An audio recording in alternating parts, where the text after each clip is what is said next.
Este próximo 16 de mayo, la Corte Suprema de Justicia realizará algo inédito.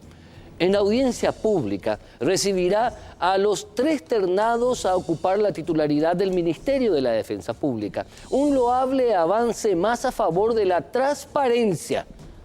Y ojalá que sea la transparencia y que en esa audiencia pública los ternados, Lorena Segovia, Leonardo Ledesma, Pedro Mayor Martínez, cuenten, expliquen, sustenten lo que tienen pensado hacer. Porque quiero ir a ese punto. Es muy importante saber que quien va a ocupar un cargo en la Administración de Justicia, de ministro de la Corte, titular del Ministerio de la Defensa Pública, fiscal general, juez de paz, camarista, fiscal, defensor público, lo que sea, tenga capacidad académica. Es muy importante eso. Es muy relevante eso. Saber quién va a ocupar un cargo tan importante en la Administración de Justicia, porque todos los cargos son importantes, porque administra justicia, tenga, además de la idoneidad que le da la formación académica, tenga capacidad de hacer. Porque estamos teniendo un serio problema cuando muchos postulantes a ocupar cargos dentro de la Administración de Justicia desarrollan un discurso político, pero no cuentan qué tienen pensado hacer si van a llegar al lugar por el cual se están postulando. Entonces lo que nosotros hacemos es ver que fila tras fila son designados hombres y mujeres en cargos importantísimos en la Administración de Justicia en nuestro país, que tienen idoneidad, tienen capacidad, tienen 2, 3 paredes llenas de títulos. Perfecto, pero no saben realmente cómo gestionar el cargo que tienen. Y por ende ahí, cuando no lo saben hacer, ¿qué se ve afectado? El servicio de justicia. ¿Y quiénes se ven afectados? Los justiciables. Por eso es importante, es importantísimo, que este miércoles 16, en este paso inédito de la Corte Suprema de Justicia, se escuche nuevamente a estos distinguidísimos doctores, a esta distinguidísima doctora. Se les escuche, obviamente, diciendo quiénes son. Pero yo les querría escuchar a ellos y que se tomen en cuenta de qué tienen pensado hacer para mejorar el servicio de justicia desde el Ministerio de la Defensa Pública. Y creo que esta experiencia debe valer para preguntarle también a todos los postulantes que llegan en instancias de decisión ante la Corte Suprema de Justicia y que la Corte les pregunte a ese candidato a fiscal, a ese candidato a juez, a ese candidato a ministro, a fiscal, a juez, a defensor público, juez de paz. Bueno, ¿cómo vos pensás mejorar tu gestión de expediente, tu gestión de despacho? Es importante saber porque tenemos tantos genios y tantos genios, entre comillas, que se sientan en el puesto por A o B motivo, pero al final de cuentas sus decisiones o su capacidad administrativa es penosamente mala. Por ende es importante, está bien que estén informados, pero es mucho mejor saber qué piensan hacer si ocupan el cargo por el cual se postulan. A la vuelta del corte, el primer tema del día de hoy.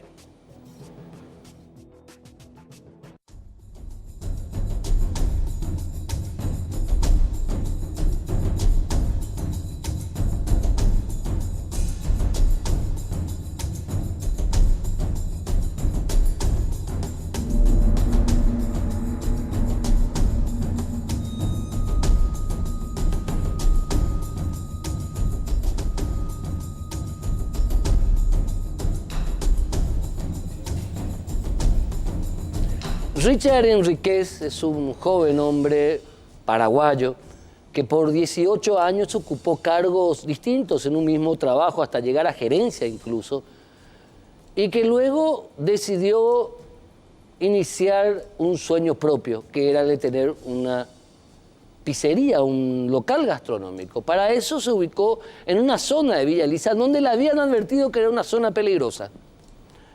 Pocas semanas atrás, él tuvo que repeler el ataque de una persona que entró armada realizando disparos incluso y terminó por infligir una herida con un cuchillo que tenía en la mano porque estaba cortando carne para preparar todo el servicio del día siguiente en su pizzería. Y este joven de tan solo 19 años murió o fue abandonado muerto por su cómplice. esta es la parte general de la historia. Luego este joven, fue imputado, se le aplicó medidas restrictivas de libertad y eso generó la reacción y la revisión, más rápida aún que la reacción, por parte de la Fiscalía General del Estado, que designó a otros fiscales quitando a la fiscal inicial que había imputado, por más que estaban establecidos parámetros que daban a entender ya en el indicio en el que se trataba del ejercicio constitucional de la libre defensa, de la defensa propia. Hoy nos acompañan los dos fiscales que resolvieron, luego de analizar todo lo que estaba en el expediente más el informe oficial, pedir el sobreseimiento libre definitivo de este hombre, Richard Enríquez, que hoy, sin embargo, ya no quiere saber más nada, se siente frustrado y ni va a abrir más su local gastronómico. Se encuentra con nosotros la doctora María Irene Álvarez y el doctor Giovanni Grisetti, a ambos fiscales del sector 1, sería, ¿verdad? Del Departamento Central, ¿verdad? Asunción. De Asunción. Sí. Bueno, gracias por estar con nosotros. Igualmente. Bienvenidos, bienvenidos.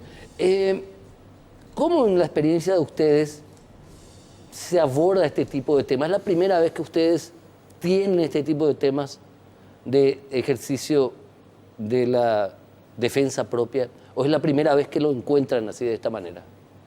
Doctora, por favor. Primero la dama, discúlpame, doctor, ¿sí? Sí. Bueno, en mi experiencia, decir que es la primera o segunda o tercera vez sería un poco imprudente. ¿Por qué? Porque siempre sostenemos desde el Ministerio Público que cada caso es particular. ¿Qué quiere decir eso? Una noticia criminis que llega a nuestro conocimiento es evaluada finalmente para determinar ya sea una libertad, ya sea una imputación, ya sea la detención o proseguir con la investigación. Entonces, decir que, vamos a decir, todos los casos tienen esta dinámica sería cometer también un error, ¿verdad? Sí nos tocó, a partir de la reasignación que nos llega de Fiscalía General, intervenir en esta causa y proseguir con esos elementos primarios que la agente fiscal anterior recabó. Entonces nosotros nos abocamos inmediatamente a tomar declaración testificales desde los policías intervinientes, un empleado ahí de la pizzería, ¿verdad? También inmediatamente recolectamos los informes del Departamento de Criminalística de la Policía Nacional que intervino en la escena del hecho, ¿verdad?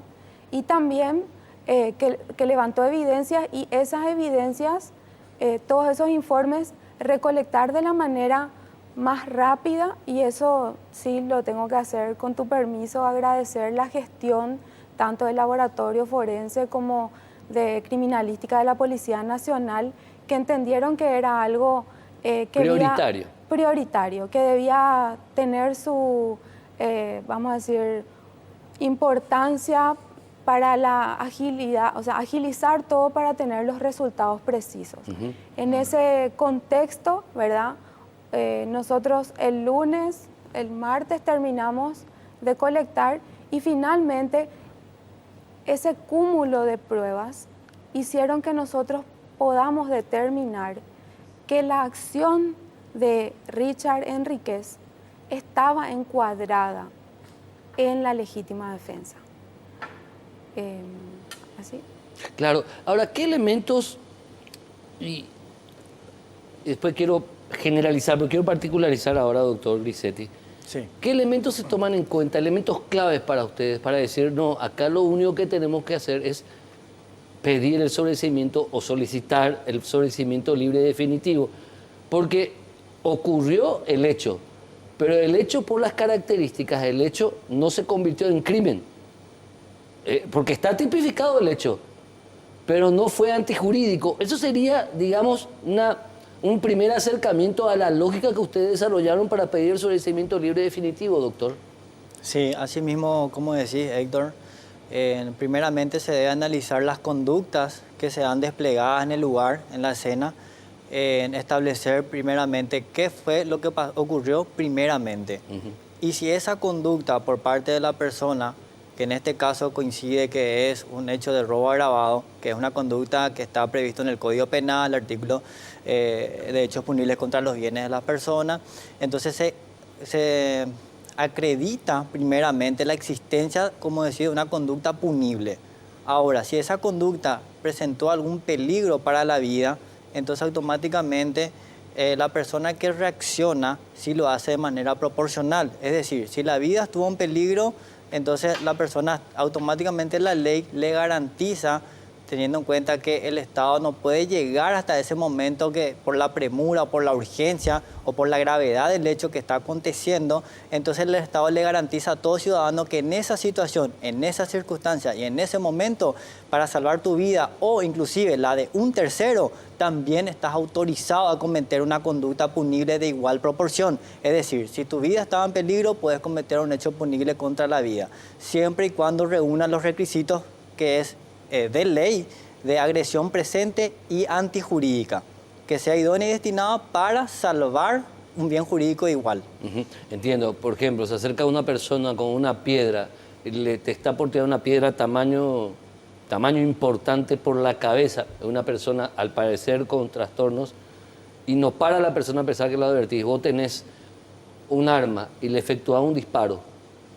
¿Se configura el hecho ahí? Pero eso, cada caso se debe... ¿Es particular? Sí, particular. ¿Tiene una dinámica aparte? Sí, del caso, del ejemplo que ya nos brindás, ya nos asegurás que la persona le busca matar a la persona con una piedra, ya la vida también está en peligro. Entiendo. Tiene que confirmarse eso. Así En mismo. el hecho en particular, ¿qué elementos ustedes les dijo y les dio la argumentación suficiente para decir, no, es evidente ya en esta primera instancia? Porque sí, siempre, no, primero te tengo que imputar y luego investigar. Para mí el tema que la imputación no causa agravio es un dolor de cabeza que tengo, porque sí causa agravio la imputación. ¿Es necesaria la imputación como elemento iniciador? Y discúlpame si es una pregunta obvia o hasta tonta. ¿Es obligatoria la imputación para la apertura de la carpeta fiscal? ¿O a la imputación? ¿O la carpeta fiscal se puede abrir y después vos llegas a una imputación o a un pedido de sobreseimiento libre? Sí. Y son criterios que van manejando de acuerdo a las circunstancias, al momento y a la complejidad del caso. Sí. Algunos optan por imputar y otros esperar o analizar. Depende del cúmulo probatorio que uno tiene al momento. Entiendo. Nosotros recién este lunes y entre martes recién pudimos cerrar el cúmulo probatorio, como ser los informes técnicos, las pericias, las cámaras de circuito cerrado, que fueron clave en este caso, que pudieron filmar incluso en el momento previo, durante y después. Ah, tiene cámaras. Sí. Pero esas imágenes no tuvieron los medios. Ustedes me No. están confirmando que hay imágenes de ese hecho. Del hecho así mismo. Sí. ¿Y en Sí. ese hecho ustedes qué observaron, doctora, en ese hecho en particular? Bueno, y justamente es ese hecho o esa filmación que quedó captada en las cámaras que nos da cuenta de que esta persona fallecida finalmente hace una pasada frente a la pizzería, estaba a bordo de una motocicleta conducida por otro sujeto. Cuando se detienen unos metros antes de la entrada, desciende de su motocicleta, ingresa dentro de la pizzería y extrae un arma con la que apunta y dice esto es un asalto. Son 3 segundos o 4 segundos en que se suceden todos los hechos. Él realiza 2 disparos. En ese momento se percibe cuando Richard Enríquez le salta con un cuchillo y nuevamente después se vuelve a producir el tercer disparo. Quiere decir, Richard Enríquez le salta con el cuchillo y se tira al piso, porque esta persona no retrocede en lo que tenía como objetivo. Entonces, es importante el tema de los disparos. Ustedes vieron, yo no vi todavía el video, lo tienen ustedes como prueba. Los disparos, ¿hacia dónde van dirigidos? Hacia la humanidad de Richard. Richard estaba, ponemos, yo soy el asaltante. Vos señora sos Richard, doctora. Para que se tenga una idea más clara, sí. Él ingresa y la primera persona con la que se tropieza es la cuñada, sí. que ella incluso prestó declaración. Le dice esto es un asalto y le apunta con un arma. En ese momento, Richard Enríquez estaba detrás del mostrador, por ubicarles, ¿verdad?, en el lugar de los hechos, y él se da cuenta de la presencia de este personaje con arma de fuego en mano cuando en ese momento él directamente apunta a Richard y hace dos disparos. O sea, le dispara hacia él. Le dispara. No es que dispara al techo. No. Es directo a la humanidad. Es por eso que cuando Richard reacciona con el cuchillo que tenía de cocina y le infringe una herida, él se tira al piso, porque la otra persona queda y vuelve a gatillar, o sea, vuelve a realizar un disparo y luego sale corriendo de la pizzería, se sube a la motocicleta y se dan a la fuga. En ningún momento, o sea, vamos a decir, las dos personas que, tanto Richard como su cuñada y un empleado, nadie salió detrás a repeler ninguna acción ni nada, o sea, ellos inmediatamente dan aviso de un robo a la policía y la policía se constituye en consecuencia, ¿verdad?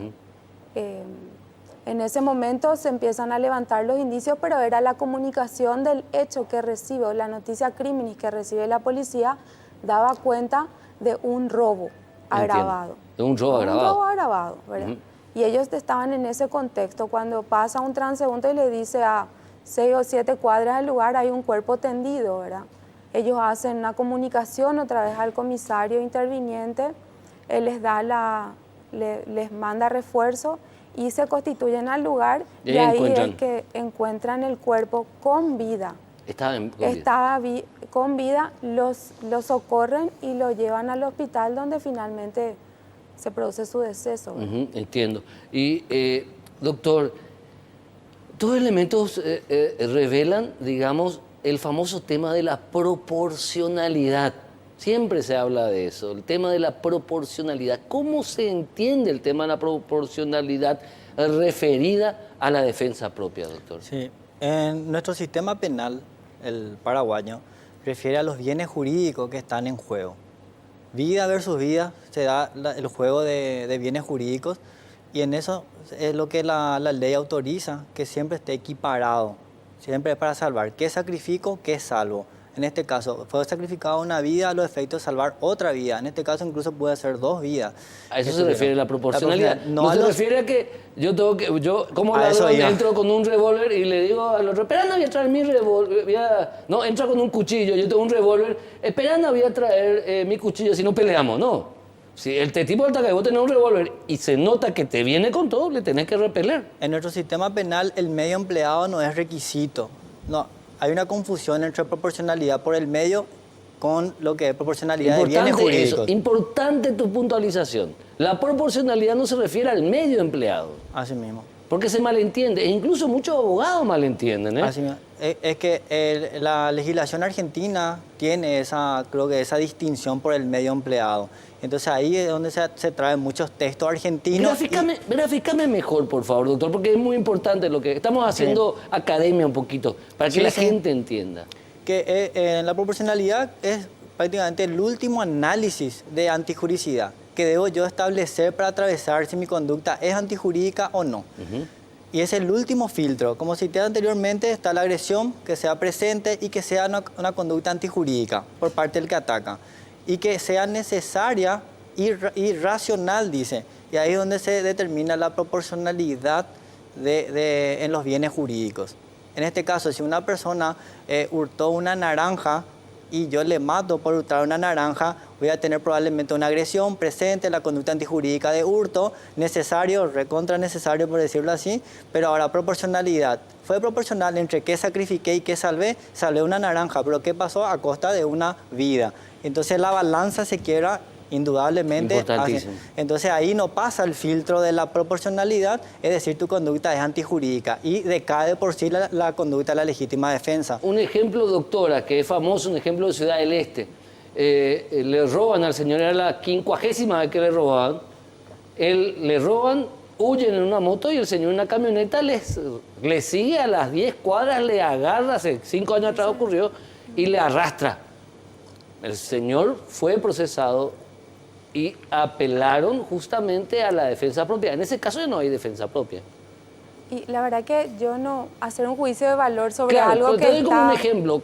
Le asaltan, huyen los asaltantes y él le sigue. Aquí es importante dejar en claro que esa agresión y la reacción en consecuencia tiene que ser presente e inmediata, por hablar de.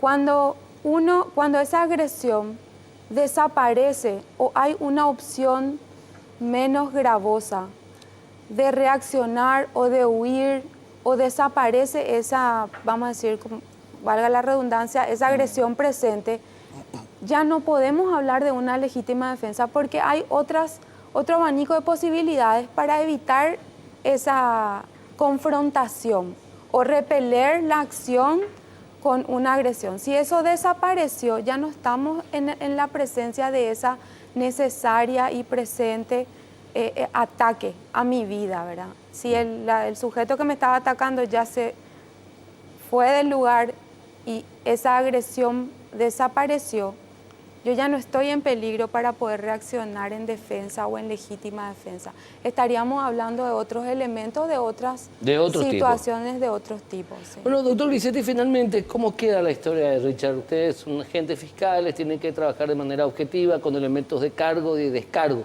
Ese es el trabajo de ustedes, puntualmente. Muchos creen que los fiscales no tienen que tomar en cuenta los elementos de descargo, y sí lo tienen que tomar en cuenta.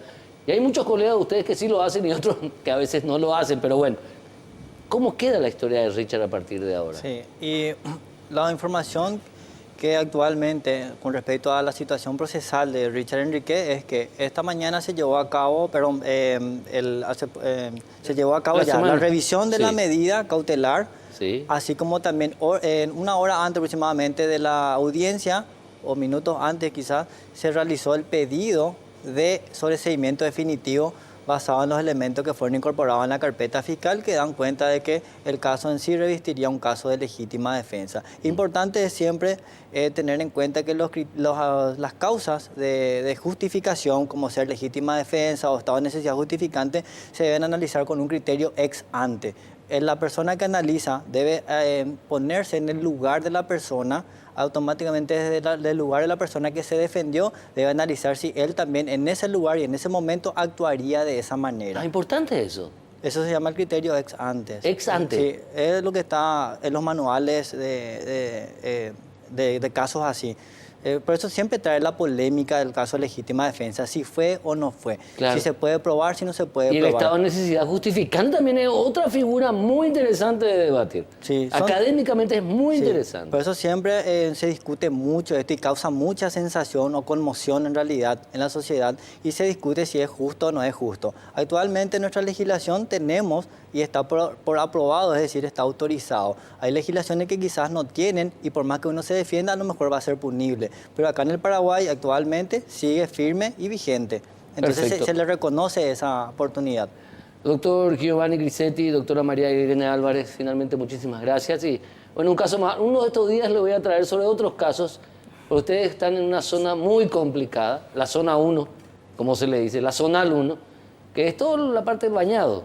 Les toca muchas cuestiones de violencia, droga, violencia intrafamiliar, ¿verdad? Les toca mucho.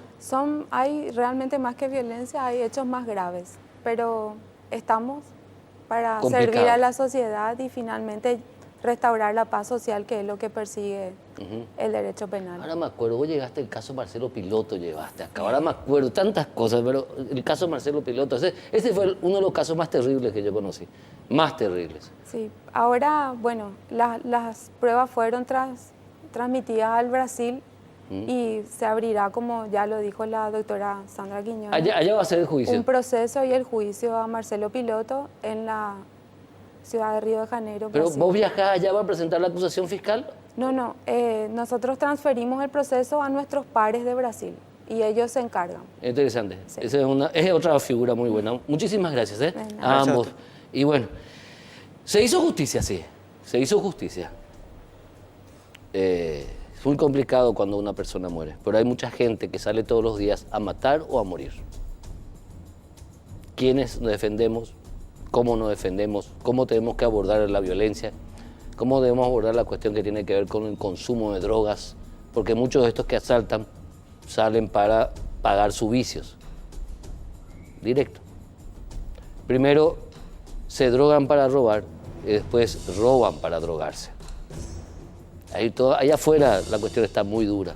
Y no es que nos podemos tapar los ojos nomás porque a nosotros no nos pasa. Debemos también nosotros debatir este grave problema social, porque el crimen tiene que ver con un alto componente social también, aparte de otras cuestiones. A ambos fiscales, muchísimas gracias. A la vuelta del corte, continuamos con el debate de la ley antichicana, la polémica que hoy día envuelve a la familia judicial.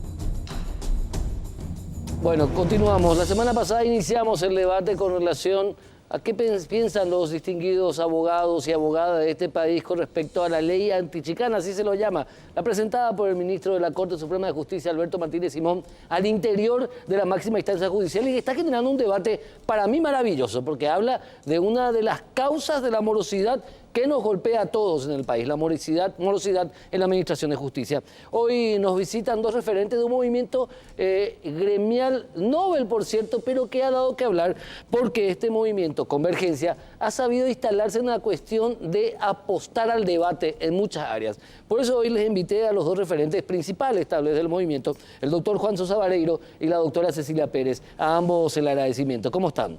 Buenas noches, Héctor. Bienvenidos, ¿eh? ¿Cómo Muchas están? Gracias. Doctor Sosa Vareiro, voy a comenzar con la dama, ¿me permitís? Por supuesto. Doctora, porque eso es una gran crítica de figuras que se aplican por aplicarse, ¿verdad? Como el tema de la prisión preventiva, por ejemplo, que siempre debatimos eso. Este tema de castigar el ejercicio de la defensa con ese tipo de leyes, ¿es así? De hecho que es así. En el caso del proyecto de ley presentado por el Nobel ministro de Corte, el doctor Martínez Simón, en primer lugar hay que empezar por diferenciar que las mecánicas de los procesos en las distintas jurisdicciones no son las mismas. En lo penal no es igual que en lo civil ni en lo laboral, y lo que está en juego son bienes jurídicos, por decirlo de alguna manera, considerablemente diferentes y generan otro tipo de funcionamiento en la gestión. Ahora, el sancionar por sancionar, lo que se llama o lo que se ha dado en llamar chicanas, que primero tenemos que identificar qué es una chicana y qué no es una chicana, porque cualquier incidente de excepción que la defensa plantea ya es considerado también una chicana. Acá hablamos de un proyecto que habla específicamente de sancionar las recusaciones, pero acá lo que falta es, en primer lugar, una autocrítica. Porque no es solamente por las chicanas jurídicas que hay morosidad judicial. Es más, hasta me atrevería a decir que las causas de la morosidad propiamente dicha no son las chicanas. Los puntos, o sea, las versiones que se dan de por qué hay morosidad judicial son varias. En un momento dado, y lo digo por experiencia, se adjudicó a la falta de comparecencia de las personas privadas de libertad a las audiencias, porque de los centros penitenciarios no eran llevados a sus audiencias. A partir de esto se genera una mesa interinstitucional con la Corte, la Defensoría, la Fiscalía y el Ministerio de Justicia, y surge que no era tan elevado el número de suspensión de audiencias por falta de comparecencia. Entonces, comencemos por trabajar sobre números que no tenemos. ¿Cuántas causas realmente al mes se dilatan en su decisión a través o a partir de las chicanas? Porque estamos acostumbrados en este país, no es una cuestión solamente del Poder Judicial, de hacer las cosas por hacer sin tener un fundamento ni estadístico ni científico para tomar decisiones legislativas. Nosotros tenemos un problema serio como Paraguay, pero también tenemos un problema serio en la región. No somos privativos en la falta de datos puntuales. Entonces es importante primero recurrir a eso antes de decir que la morosidad judicial se da como consecuencia de las chicanas jurídicas. Ahora, cuando hablo de autocrítica también tenemos que hablar de qué es lo que hay del otro lado de una recusación. ¿Por qué se recusa? ¿Cuándo se recusa? ¿Y cuándo le vamos a calificar al recusante de chicanero o al que está del otro lado? El órgano recusado en cómo está funcionando o cómo está operando, porque saquémonos la careta y hablemos con la verdad. Acá hay fiscales y jueces que se hacen recusar o generan las condiciones para ser recusados porque quieren salirse de la causa, pero no se quieren inhibir. Entonces, cuando hay mucha presión o mucho cuestionamiento en una causa, generalmente pasan este tipo de cosas. Algunos te dicen abiertamente, recúsame.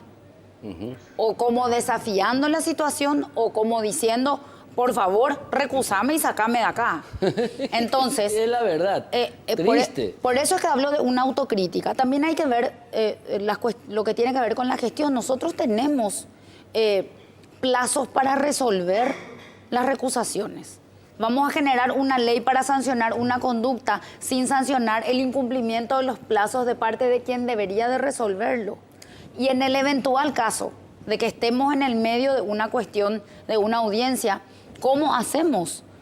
Hay plazos, cumplamos lo que tenemos hoy antes de empezar a sancionar por sancionar a quien está del otro lado sin mirar cómo está funcionando hacia acá. Esta ley constriñe la presentación de incidentes de recusación. Incluso habla en algún punto, este proyecto de ley, este preproyecto luego es un preproyecto, un borrador que presenta Alberto Martínez Simón y muy inteligente instala el debate, no es menos cierto, porque lo instala desde la Corte, es la primera vez que yo veo que van a tener una iniciativa legislativa y le tomó de sorpresa al resto de los miembros de la Corte. No, es la primera vez. ¿No es la primera vez? Después explícame, ya que vos tenés más memoria que yo, ¿sabes?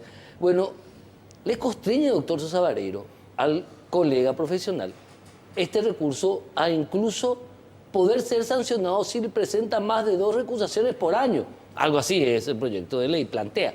Por supuesto que constriñe. Y además de constreñir, tiene un planteamiento equivocado. El razonamiento del doctor Martínez Simón es equivocado. Él mira mucho desde el punto de vista del juez. Yo lo entiendo, toda su vida él estuvo más dedicado al ejercicio de la magistratura. ¿Por qué no socializa un poco esto con los gremios de abogados, con los colegas que hacemos pasillo, con la gente que conocemos el día a día? Y les vamos a dar puntos de vista muy interesantes. Porque la represión de un derecho constitucional, no solamente del abogado, sino del cliente, de aquel que acude al servicio de justicia. Porque el abogado no está recusando para él, está recusando en representación de un cliente, de un caso que realmente muchas veces tiene una causal suficiente. Ahora, ampliando lo que dijo la doctora Cecilia, el juez es el que tiene la potestad de resolver cualquier tipo de incidente que sea meramente dilatorio o absurdo. Es más, no solamente puede resolverlo inmediatamente, sino también puede aplicar las sanciones que ya existen. No tiene lógica pretender crear una nueva ley que constriñe derechos de los colegas para utilizarlo en cosas que realmente ya existen, que se limiten a aplicar lo que ya hay, Héctor. ¿Quiénes son los que resuelven las chicanas? Los jueces, que lo hagan en tiempo y forma y que no utilicen los recursos planteados por los profesionales en ejercicio de legítimos derechos como una forma misma de defender una morosidad judicial donde la propia estructura del Poder Judicial es responsable. Pero ustedes mismos, en sus distintos casos, pues son 2 abogados de mucho peso, han sufrido en expedientes grandes y chicos el accionar de los llamados profesionales de la recusación, porque tenemos colegas que se dedican a eso, a recusar. Pero nosotros no Ustedes lo sufrieron. Nosotros no estamos diciendo que no existen chicanas jurídicas, pero estamos diciendo que existen resortes legales hoy para resolver esas incidencias, porque la recusación es un incidente que uno le plantea al juez, o sea, la contraparte no es tu contraparte, es el juez, y lo tiene que resolver el superior inmediato. En todo caso, si hay algún problema legislativo en el proceso, que se presente un proyecto de ley en el cual se puedan establecer los mecanismos para que el proceso siga funcionando sin que se quede paralizado, porque acá el cuestionamiento es la paralización del proceso. Pero ¿y por qué se paraliza el expediente? Si el superior inmediato tiene un plazo también para resolver esa incidencia, esa apelación o esa recusación. O sea, eso no cuenta. Al final la morosidad judicial, ¿es la chicana o es el que tiene en su mano la potestad de resolver esa chicana? Otra vez tenemos otra contraparte. Perfecto. Porque nosotros tenemos el derecho a pedir y ellos tienen la facultad de negar. Ahí está la clave, Héctor. ¿Quiénes son los que resuelven? Son los jueces. ¿Quiénes son los que aplican la ley? Son los jueces. Los abogados tienen los derechos establecidos en el código, y mientras no cambiemos el código, esos derechos son legítimos. Que los jueces hagan también su trabajo. Aparte de eso, Héctor, pretendemos resolver con una ley toda una mora judicial que tenemos nosotros ya desde épocas inmemoriales. Acá hay un problema estructural de la justicia. No va a resolver con una ley antichicana supuestamente de carácter sancionadora. Un problema estructural.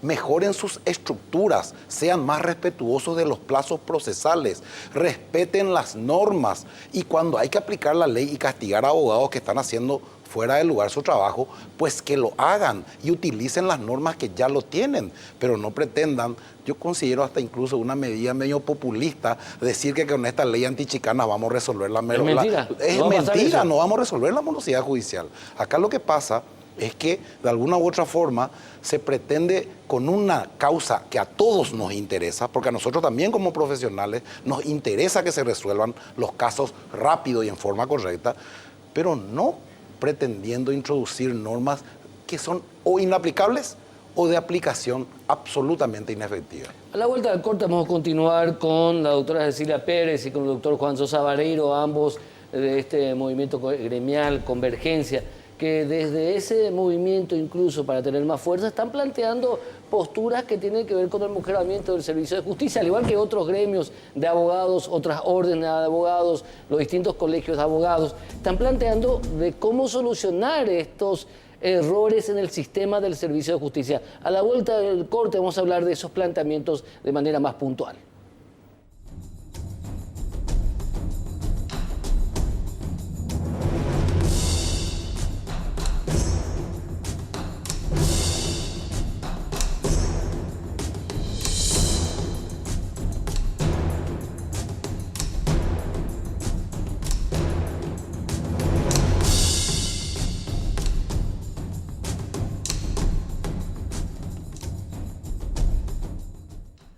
Nos acompañan el doctor Juan Sosa Vareiro y la doctora Cecilia Pérez de Convergencia. Insisto mucho, pero a mí me gustan, ¿qué me gusta a mí? Que los abogados del foro se agremien, que los abogados dejemos de ser tan independientes, que juguemos tanto de manera individual los partidos.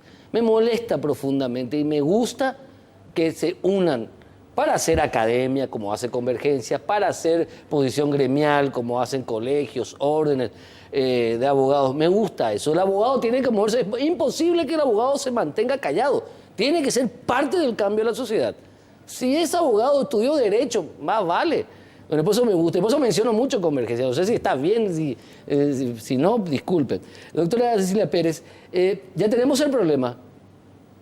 Ese problema de la morosidad tratan de eso, lo ponen en debate, y lo destaco eso, Alberto Martínez Simón, lo destaco, porque ponen en debate eso en un nivel muy alto.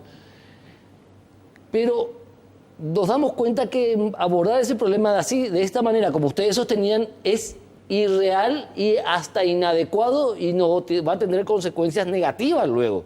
Hasta roza la inconstitucionalidad, porque está afectando la forma de ejercer el derecho a la defensa. Sí.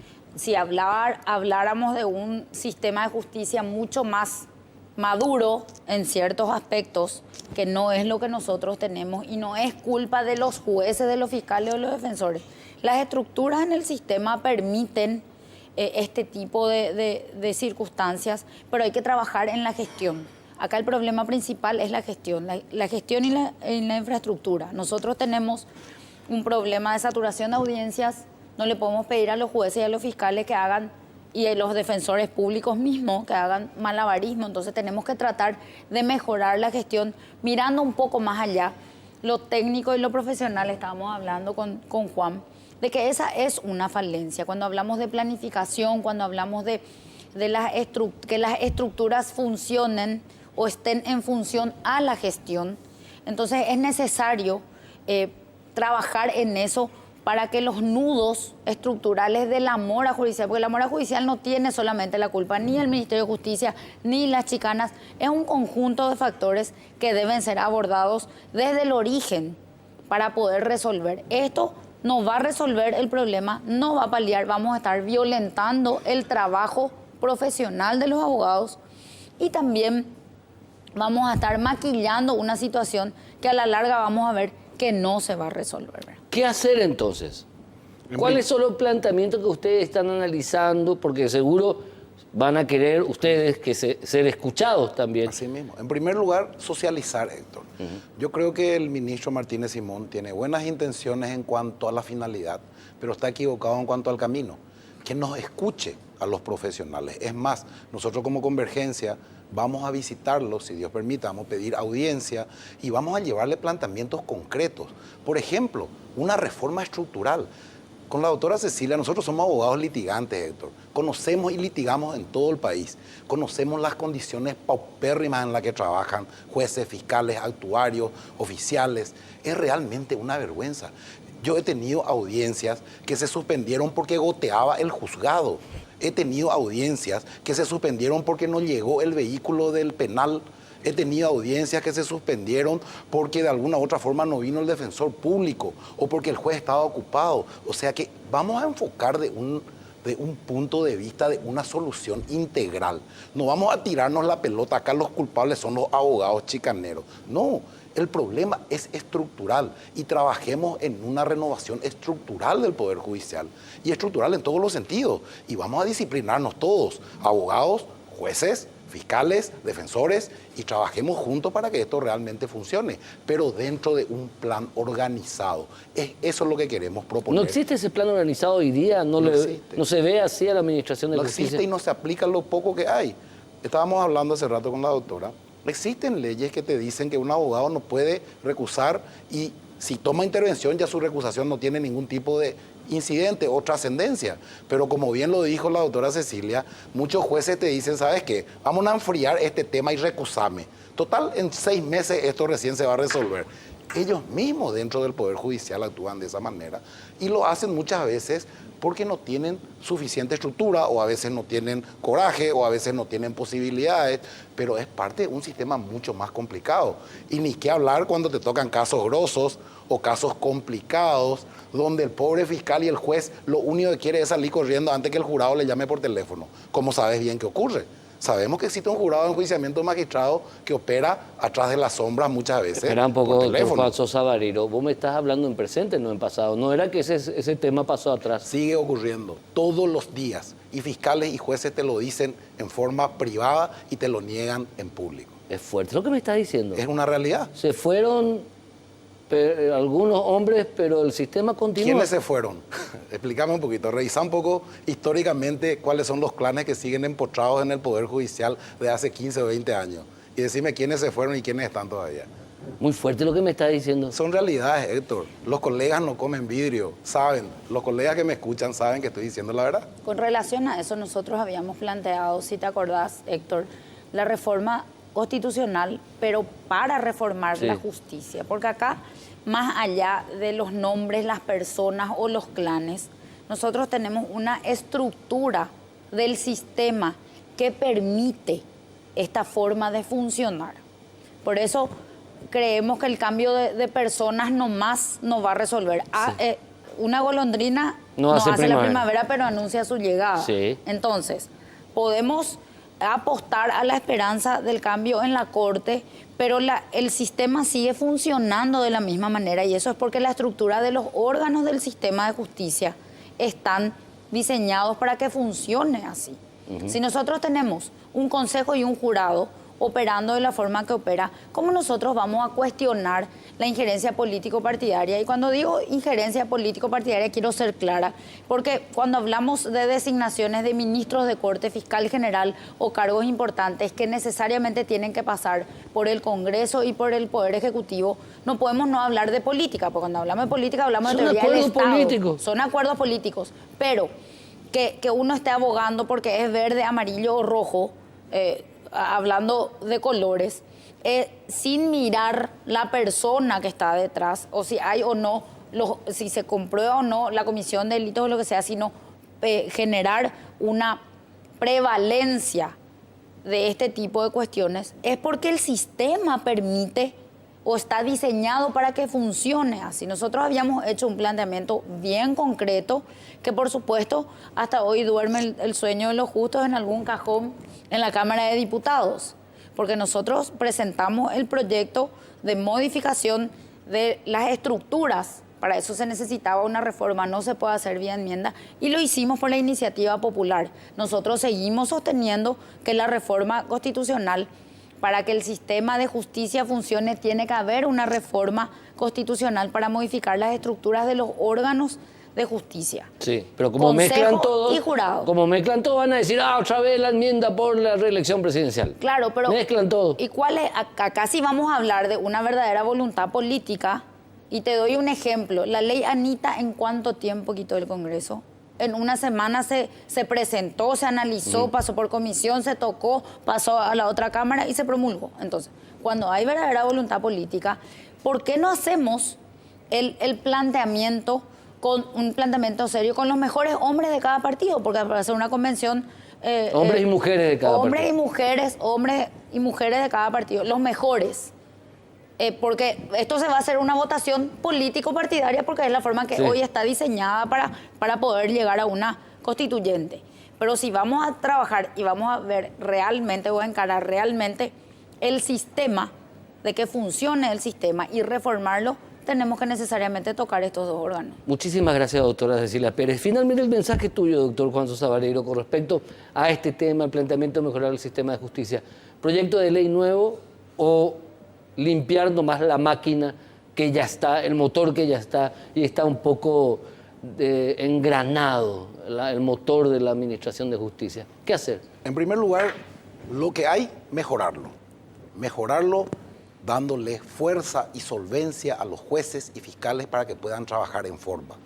Dándole dignidad al profesional abogado. Que litigar vuelva a ser una función digna del profesional. Hoy en día parecemos pordioseros formando filas en lugares insalubres, tratando de cumplir nuestro trabajo y llevar el pan a la casa en un ambiente totalmente destruido, donde los grandes estudios jurídicos te solucionan por teléfono los problemas y el abogado pasillero litigante tiene que estar sufriendo el día a día sin tener ni siquiera el respeto muchas veces de los jueces y de los propios funcionarios. Pero es parte de un sistema estructural viciado que tenemos que cambiar. Como segundo paso, cambiar, buscar un cambio estructural. Y no solamente de personas, como muy bien lo dijo la doctora Cecilia, sino de estructuras. Buscar, le suelo decir yo a mis alumnos en la facultad, no le pidas al político que deje de meterse en la justicia, porque siempre lo va a hacer, es su esencia. Pero dale al juez y al fiscal la fuerza para que no tenga miedo y no responda al político. Juan Sosa Vareiro, doctora Cecilia Pérez, muchísimas gracias a ambos por el aporte en este debate que vamos a continuar. Para mí está apasionante.